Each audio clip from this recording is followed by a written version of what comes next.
కలిసి మెలిసి చదివిన రోజులు, ఆడిన ఎన్నో ఆటలు, క్లాసు రూమ్ లో మనం చేసిన అల్లరులు, తీపి జ్ఞాపకాలు ఎన్నెన్నో ఈ బడి ఇచ్చింది మనకిరా. వదిలేసి వెళ్ళుతుంటే కన్నీరు వస్తుందిరా. పాఠాలు చెప్పిన గురువులకి పాదాభివందనం.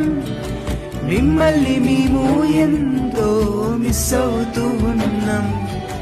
10 సంవత్సరాల కాలాన్ని విడిచి వెళ్తుంటే ఏదో తెలియని బాధ వెంటాడుతూ ఉందే.